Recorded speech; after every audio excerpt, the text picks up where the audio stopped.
Chers frères et sœurs, l'extrait de l'évangile de Saint Luc soumis à notre méditation nous conduit à la question suivante.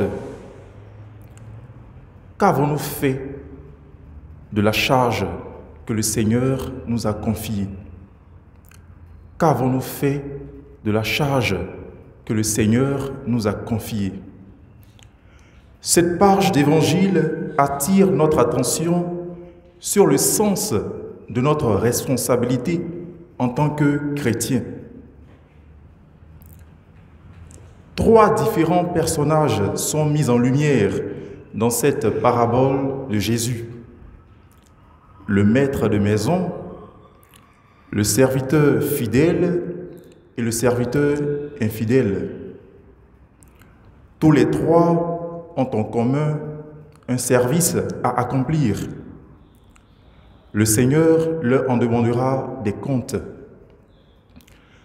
Jésus rappelle que le maître de maison ne saura jamais l'heure à laquelle il sera cambriolé.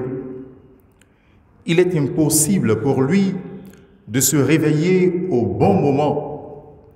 Par conséquent, il lui faut être sans cesse sur ses gardes. Par la suite, Jésus décrit la personnalité d'un serviteur fidèle en opposition au serviteur infidèle. Jésus n'oppose pas deux serviteurs, l'un obéissant et l'autre mauvais, mais il présente le même serviteur placé en face du choix entre deux comportements pendant l'absence de son maître. En effet, le serviteur fidèle est celui digne de confiance et avisé. Il sait que la vie éternelle se joue dans le travail quotidien. Il ne fait pas de différence entre la présence et l'absence du maître dans ses actions pour accomplir fidèlement ses tâches.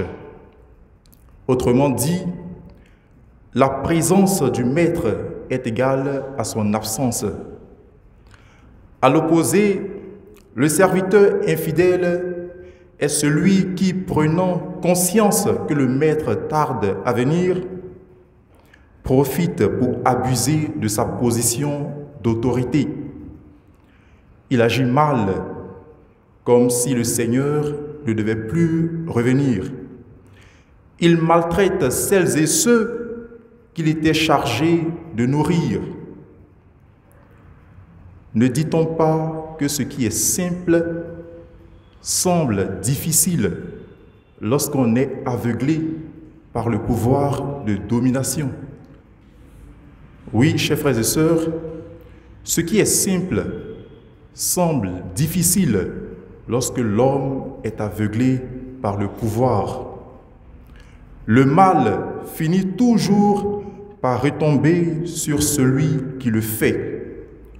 Ce qui doit retenir notre attention ici, c'est la manière dont nous rendons les autres responsables personnellement de leurs défaillances par rapport aux exigences morales.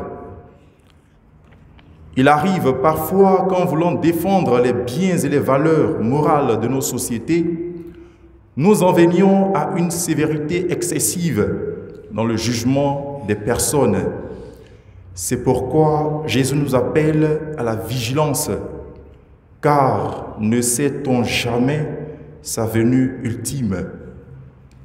Seul celui qui attend le Seigneur dans la fidélité à son service est capable d'apprécier l'instant présent, d'en connaître la signification et la richesse. La mission de l'Église consiste dans le salut des âmes et notre vocation en tant que chrétiens est de nous aider sur le chemin de cette vertu. Que le Seigneur nous accorde la grâce d'être toujours prêts à l'accueillir et de répondre fidèlement aux tâches qu'il nous a confiées pour le service de nos frères en humanité. Amen.